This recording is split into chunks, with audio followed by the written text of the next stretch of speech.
기도하심으로 3월 29일 3월 마지막 주 수요 저녁 예배를 하나님 앞에 드립니다.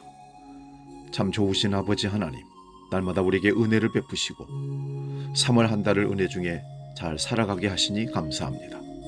사순절 다섯째 주를 지나가는 3월 마지막 주 수요 예배에 다시 한번 저희들이 신앙을 점검하고 하나님께서 우리에게 주시는 말씀을 듣고 결단하며 하나님 앞에 더 가까이 나아가기를 원합니다. 오늘도 우리가 하나님을 찬송하고 기도하고 간구할 때에 하나님 들으시고 응답으로 역사하시며 우리 삶이 남은 3월 동안도 경건한 삶으로 주일을 준비하며 살아가는 하나님의 예배자 참된 그리스도인으로 서게 하여 주시옵소서. 오늘도 우리가 감당할 수 없는 문제들을 주 앞에 내어놓고 고백하며 기도할 때 주 하나님께서 친히 들으셔서 응답하시고 능히 모든 시련과 환난과 그 고난을 이겨낼 수 있도록 믿음과 힘과 능력을 더하여 주시옵소서. 예수님의 이름으로 기도하옵나이다. 아멘.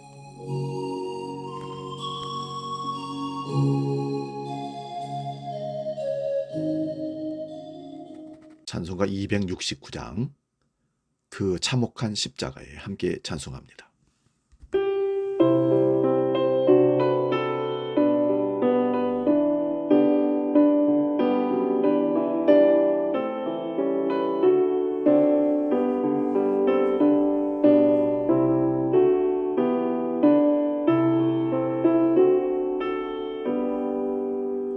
그 참혹한 십자가에 주 달려 흘린 피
저녁 우리에게 주시는 하나님 말씀은 요한계시록 9장 13절에서 21절의 말씀입니다.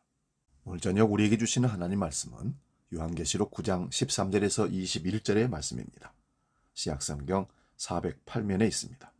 이 말씀 봉독할 때에 살아계신 주님의 음성을 들을 수 있기 바랍니다.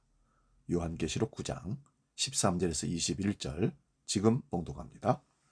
여섯째 천사가 나팔을 불매 내가 들으니 하나님 앞 금 제단 네 뿔에서 한 음성이 나서 나팔 가진 여섯째 천사에게 말하기를 큰 강 유브라데에 결박한 네 천사를 놓아주라 하며 네 천사가 놓였으니 그들은 그 년 월 일 시에 이르러 사람 3분의 1을 죽이기로 준비된 자들이더라.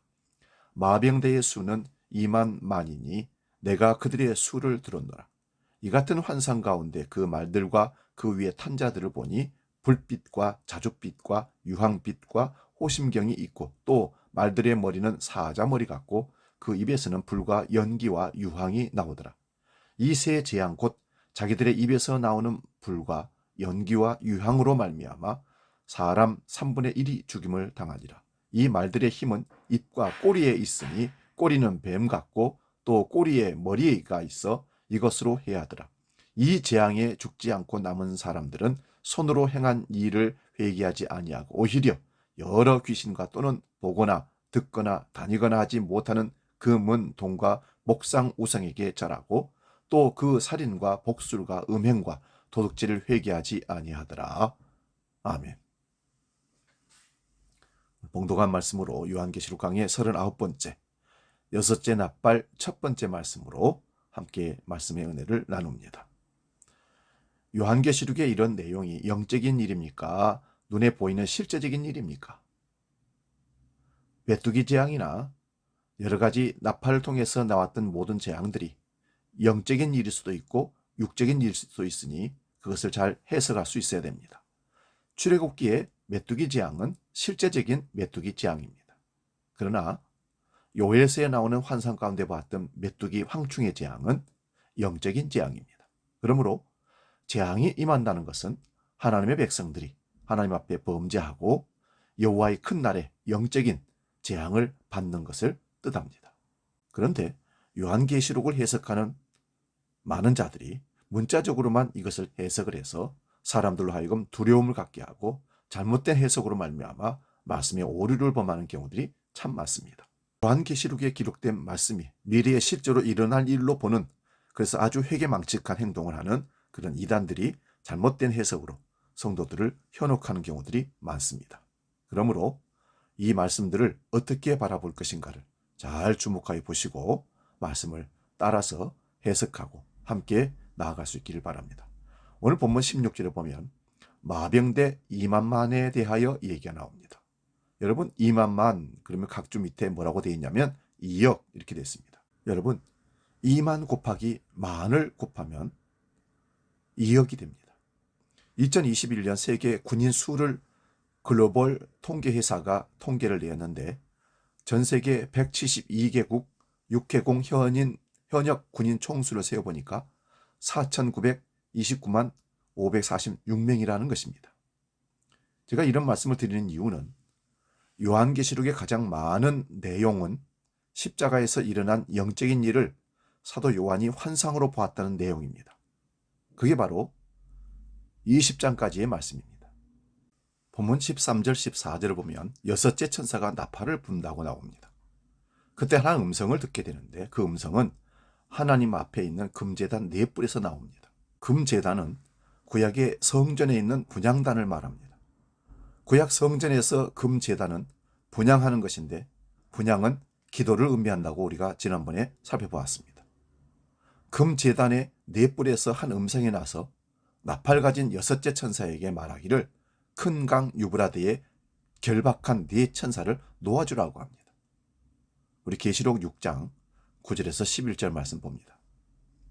다섯째 인을 떼실 때에 내가 보니 하나님 말씀과 그들이 가진 증거로 말미암아 죽임을 당한 영혼들이 제단 아래에 있어 큰 소리로 불러 이르되 거룩하고 참되신 대주제여 땅에 거하는 자들을 심판하여 우리 피를 갚아주지 아니하시기를 어느 때까지 하시려 하나이까 하니 각각 그들에게 흰 두루마기를 주며 이르시되 아직 잠시 동안 쉬되 그들의 동무 종들과 형제들도 자기처럼 죽임을 당하여 그 수가 차기까지 하라 하시더라. 앞에서 이미 우리 살펴본 내용이지만 오늘 본문에 단 뿔에서 나온다는 음성이 이 신원의 기도와 연결이 되어 있기에 다시 살펴보는 것입니다. 계시록 8장 3절에서 5절 말씀 봅니다.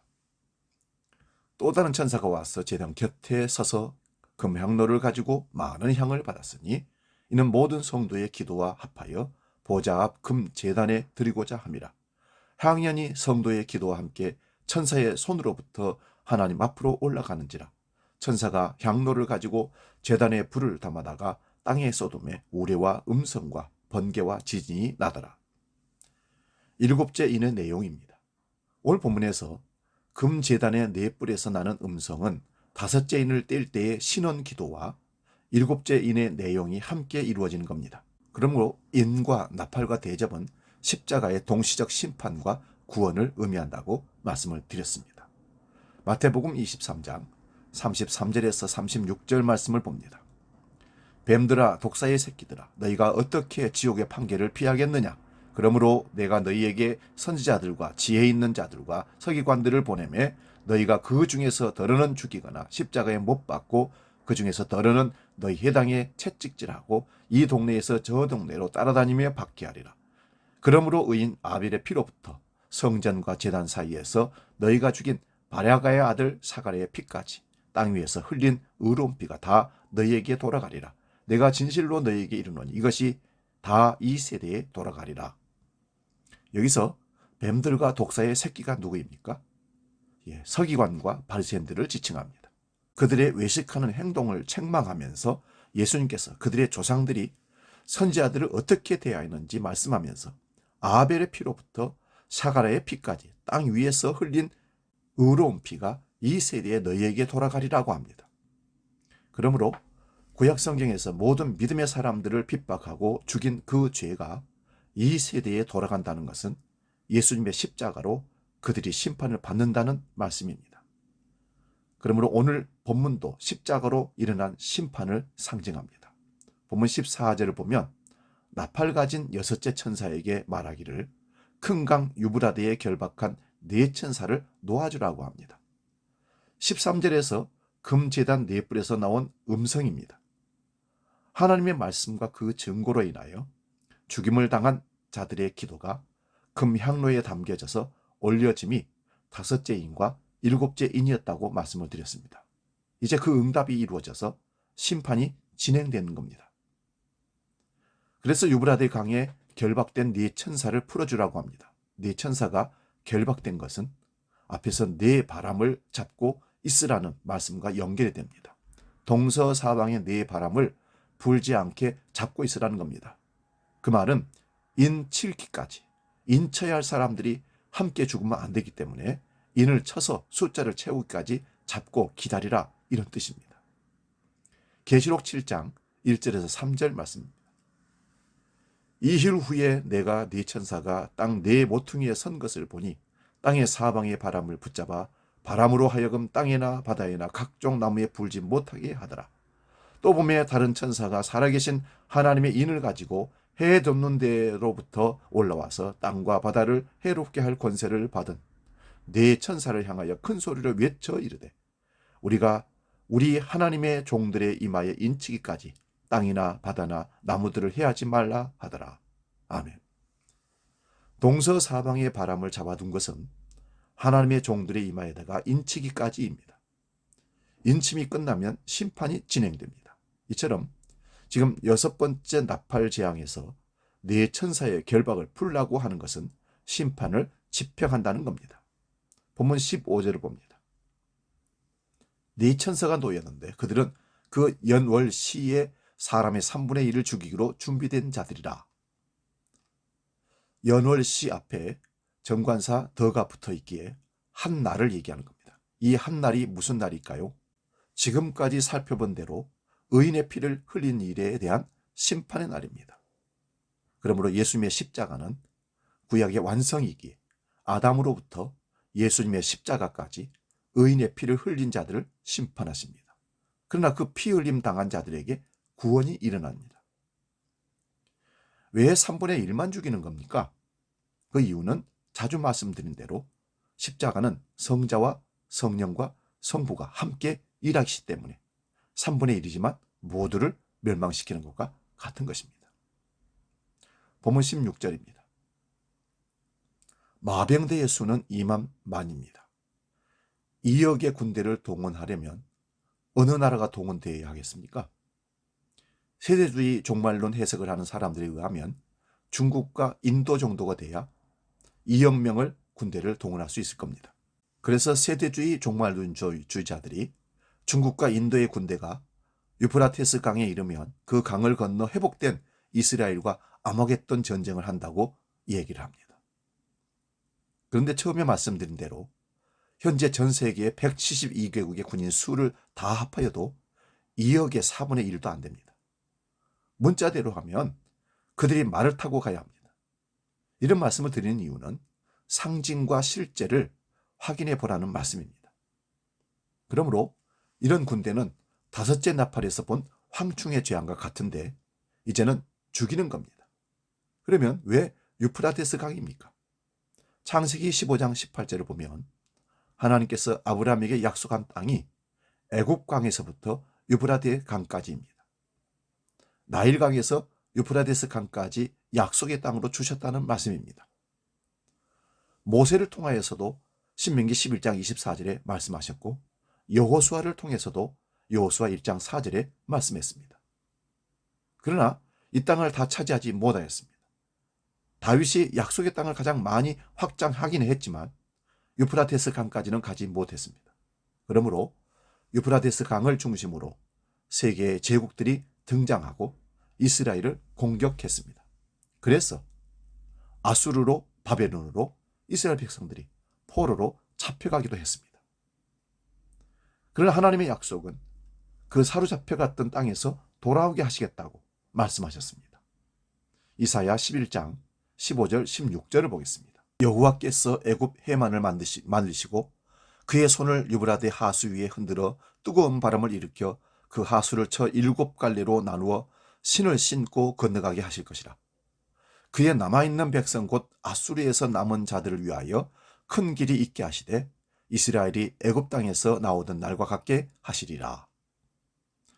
유다 백성들이 바벨론에서 포로로 잡혀갔다가 돌아오는 일은 일어났지만 유프라테스 강을 말려서 건너온 것은 아닙니다. 이사야 선지자는 이새의 줄기에서 한 싹이 나서 만민이 그리로 모이는 일이 일어난다고 했습니다. 그런데 그 예언의 일이 십자가로 일어났습니다. 십자가로 구약의 모든 구원받을 백성을 모으시는 일이 바벨론만이 아니라 아수르에서도 모아내십니다. 이런 일은 마치 애굽 땅에서 나오던 날과 같다고 하시는 겁니다. 이것이 십자가의 능력인데 애굽의 바닷물을 말리시고 즉 홍해를 말리시고 유프라테스 강을 말려서 자기 백성을 끌어내듯이 이 세상의 바다와 강에서 자기 백성들을 구원하는 일이 홍해와 유프라테스 강을 말리는 일과 같다는 것입니다.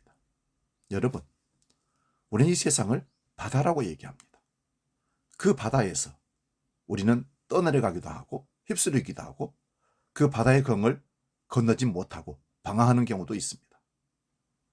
이때 바다를 말리시고 강을 말리셔서 홍해를 건너듯이 요단강을 건너듯이 하나님이 이스라엘 백성들을 출애굽하듯이 가나안 땅에 들어가게 하듯이 세상의 바다로부터 그 바다를 말리셔서 우리로 하여금 살리는, 걸어오게 하는, 마른 땅같이 걸어서 주님께로 나오도록 이끄시는 은혜를 베푸신다는 말씀입니다.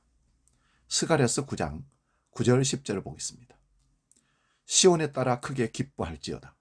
예루살렘에 따라 즐거이 부를지어다. 보라, 네 왕이 내게 임하시나니 그는 공의로우시며 구원을 베푸시며 겸손하여서 나귀를 타시나니 나귀의 작은 것 곧 나귀 새끼니라.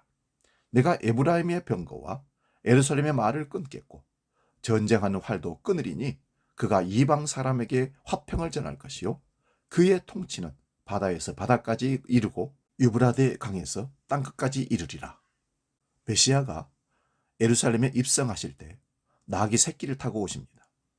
이런 메시아의 통치가 바다에서 바다까지, 유프라데 강에서 땅끝까지 이르게 된다는 상징적인 의미입니다. 그러므로 오늘 본문의 유브라데에 결박한 네 천사를 놓이게 하여 심판하는 일도 메시아의 세계적 통치를 말하는 겁니다. 본문 16절에서 19절을 봅니다. 마병대가 2만만이며 그 말들과 탐자들의 모습은 이미 황충의 재앙에서 본 내용과 거의 같습니다. 네 천사가 노임을 받아 해치는 자들은 구약에서 하나님의 약속을 믿지 않는 자들을 말합니다. 이들이 심판을 받는데 불과 연기와 유황입니다. 불과 연기와 유황은 소돔과 고모라 성이 심판을 받을 때 일어난 일입니다. 불과 유황이 쏟아지니 그로 인하여 연기가 옹기가마의 연기같이 치솟았다고 창세기 19장 24절에서 28절에 기록하고 있습니다. 그러므로 구약에서 불과 유황은 심판의 이미지로 사용된 겁니다. 불과 유황과 연기는 심판의 이미지라는 말씀입니다. 누가복음 17장 28절에서 30절 봅니다. 또 롯의 때와 같으리니 사람들이 먹고 마시고 사고 팔고 심고 집을 짓더니 롯이 소돔에서 나가던 날에 하늘로부터 불과 유황이 비오듯 하여 그들을 멸망시켰느니라. 인자가 나타나는 날에도 이러하리라. 이 말씀을 재림으로만 보면 안 됩니다. 예수님의 십자가의 날이 여호와의 큰 날이며 인자의 날입니다. 그러므로 십자가로 구약을 완성하시는 일이 우선입니다. 그래서 십자가에서 불과 연기와 유황의 심판이 구약의 불신자들에게 일어납니다. 계시록 14장 9절에서 11절 말씀 봅니다. 또 다른 천사하고 셋자가 그 뒤를 따라 큰 음성으로 이르되 만일 누구든지 짐승과 그의 우상에게 경배하고 이마에나 손에 표를 받으면 그도 하나님의 진노의 포도주를 마시리니 그 진노의 잔에 섞인 것이 없이 부은 포도주라. 거룩한 천사들 앞과 어린 양 앞에서 불과 유황으로 고난을 받으리니 그 고난의 연기가 세세토록 올라가리로다. 짐승과 그의 우상에게 경배하고 그의 이름표를 받는 자는 누구든지 밤낮 쉼을 얻지 못하리라 하더라. 이 다음에 이 본문의 말씀을 다시 살필 때 자세하게 알아보겠습니다마는 불과 유황의 고난은 짐승의 표를 받은 자들이 받는 심판을 말합니다. 요한계시록 19장 19절 21절 말씀입니다. 또 내가 보매 그 짐승과 땅의 임금들과 그들의 군대들이 모여 그 말 탄 자와 그의 군대와 더불어 전쟁을 일으키다가 짐승이 잡히고 그 앞에서 표적을 행하던 거짓 선자도 함께 잡혔으니 이는 짐승의 표를 받고 그의 우상에게 경배하던 자들의 표적으로 미혹하던 자라. 이 둘이 산채로 유황불 붙는 못에 던져지고 그 나머지는 말탄 자의 입으로부터 나오는 검의 죽음에 모든 새가 그들의 살로 배불리더라. 여기서 말탄 자와 그의 군대들이 나옵니다. 이들이 유황불 못에 던져지는 것도 십자가로 일어난 사탄과 그 무리의 심판을 상징합니다. 요한계시록 20장 10절을 봅니다. 또 그들을 미혹하는 마귀가 불과 유황못에 던져지니 거기는 그 짐승과 거짓 선지자도 있어 세세토록 밤낮 기로움을 받으리라. 계시록 21장 8절도 봅니다. 그러나 두려워하는 자들과 믿지 않은 자들과 흉악한 자들과 살인자들과 음행하는 자들과 점술가들과 우상 숭배자들과 거짓말하는 모든 자들은 불과 유황으로 타는 못에 던져지리니 이것이 둘째 사망이라. 이 두 곳의 말씀은 이 본문을 볼 때 다시 자세히 봅니다마는 재림 때 일어날 일입니다. 그러므로 20장 6절까지의 내용은 십자가로 이미 일어난 심판이며 계시록 20장 7절 이후를 재림의 때에 일어날 일들로 보면 된다는 말씀입니다. 본문 20절 21절을 봅니다. 여기 보면 이 재앙에 죽은 자가 3분의 1입니다. 그런데 이 재앙에 죽지 않은 자들이 그들의 손으로 행한 일을 회개하지 않습니다.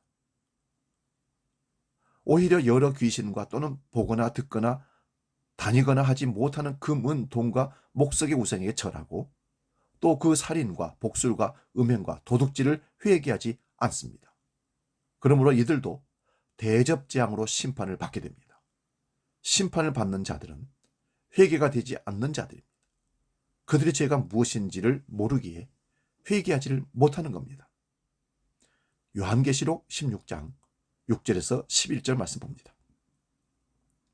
넷째 천사가 그 대접을 해에 쏟음에 해가 권세를 받아 불로 사람을 태우니 사람들이 크게 태움에 태워진지라. 이 재앙들을 행하는 권세를 가지신 하나님의 이름을 비방하며 또 회개하지 아니하고 주께 영광을 돌리지 아니하더라. 또 다섯째 천사가 그 대접을 짐승의 왕자에 쏟으니 그 나라가 곧 어두워지며 사람들이 아파서 자기 혀를 깨물고 아픈 것과 종기로 말미암아 하늘의 하나님을 비방하고 그들의 행위를 회개하지 아니하더라. 넷째, 다섯째 대접 재앙에서도 회개가 안 되는 자들이 심판을 받았다고 합니다. 그러므로 복음을 전한다는 것은 십자가로 일어난 심판과 구원의 소식을 전하는 것입니다. 너희가 십자가에 못 박은 예수를 하나님께서 살리시고 주와 그리스도가 되게 하셨다는 복음은 유대인들에게만 아니라 오늘 우리에게도 같은 복음의 내용입니다. 금, 은, 동과 목석의 우상에게 절하고 또 그 살인과 복술과 음행과 도둑질이란 결국 탐심에서 오는 것입니다. 이러한 탐심이 우상숭배라고 고린도서 3장 5절에 기록합니다. 우리의 삶이 탐심이라는 우상숭배임을 성령께서 말씀으로 책망하셔서 알게 되었다면 회개하고 주 예수 그리스도를 믿으시면 됩니다. 그 십자가에 달려 죽은 예수님의 저주가 내가 받을 저주임을 아는 자들은 예수 그리스도의 십자가 외에는 자랑할 것이 없습니다. 이 은혜가 우리에게도 임하기를 소원합니다. 기도하겠습니다. 하나님 아버지, 이 땅을 주장하시고 심판하시며 구원할 자를 구원하시는 아버지 하나님의 은혜를 감사합니다. 오늘도 나팔 재앙을 통해서 예수 그리스도의 십자가의 놀라운 역사가 어떤 이들에게는 심판이요, 어떤 이들에게는 구원의 역사란 사실을 깨닫고 우리를 불러 십자가로 구원해 주심을 감사하며 남은 삶 동안 계속해서 구원을 이루어가며 아직도 허덕이며 재앙의 심판의 자리로 가고 있는 자들을 막아서서 주께로 돌아오도록 복음 선교 사역을 감당하는 우리 모두가 되게 하여 주시옵소서. 이제는 우리 주 예수 그리스도의 은혜와 아버지의 크고 놀라우신 사랑과 성령 하나님의 지키시고 도우시고 인도하시는 크신 역사가 영원히 우리 무리와 함께 하시기를 간절히 축원하옵나이다. 아멘.